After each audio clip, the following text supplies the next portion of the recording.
Selamat otomotif brother-brother semua, cara pengecekan secara manual untuk jalur pengisian pada tipenya motor Honda Vario 150 yang injeksi ya. Ini yang 2018, 2019 atau yang 2022 sama aja. Nah ini kebetulan di bagian akinya sudah kita lepas, dan untuk di bagian selahannya ini juga gak ada di selahannya ya.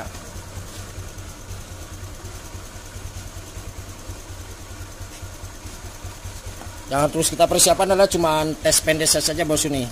Jadi tes pendeses seperti ini. Pastikan untuk yang namanya keluaran dari sensor CKP, nah itu karena jalur pengisiannya dari bagian ini ya. Jadi untuk tanpa harus aki terpasangkan nih. Nah cek ke 3 jalur kabel ini, yang merah garis biru, merah garis putih ya. Nah bagian tengah ini nih, dan juga merah garis kuning dan hijau. Nah ini hijau ini adalah jalurnya massa. Nah ketika berada semua di bagian jalur massa ini nggak ada, karena ini tidak ada arusnya ya. Nah ini pastikan terpasang kebodi atau rangka motor. Untuk jalur massa ini biasanya posisinya berada di bagian bawah nih. Salah satu penyebab yang bisa menyebabkan pengisian aki yang bermasalah. Nah ini juga salah satunya berkarat nih bosku. Coba kita perjelas lagi ya. Tuh itu untuk bau posisi platnya ya. Nah ini berkarat. Jadi kita harus bersihkan. Oke. Untuk cara pengecekannya seperti ini. Karena kita memerlukan jalur massa dulu ya bos ya. Kalau misalkan mau ke bagian ini langsung nggak masalah nih. Oke, kita coba posisikan kamera. Coba biar lebih jelas ya.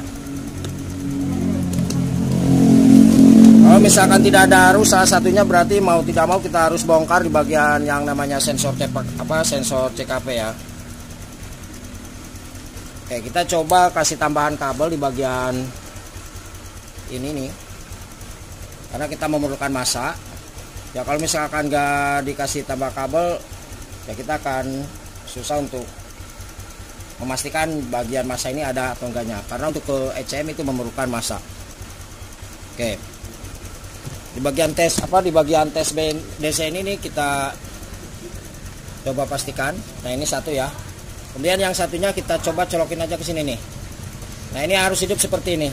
Kalau misalkan di bagian tes DC ini berarti untuk jalur pengisiannya itu ada dan normal. Nah untuk ukuran yang normalnya di kisaran 12 sampai 15 volt AC untuk keluaran dari spool jalannya atau sensor CKP ya. Nah ini juga sama ya, bagus. Oke. Nah ini masanya aman ya, tidak ada masalah. Karena tadi sudah kita bersihkan di bagian bawah yang sudah dijelaskan tadi ya untuk jalur masanya.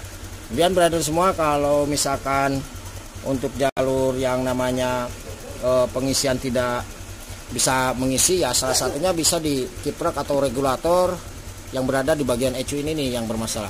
Intinya brother semua pastikan itu harus ada arus keluar nih. Oke, jadi seperti itu aja untuk cara pengecekan di bagian jalur sensor CKP brother semua. Semoga bisa bermanfaat. Kalau misalkan ada yang ditanyakan silahkan tulis saja di kolom komentar. Oke, terima kasih, selamat malam dan salam otomotif.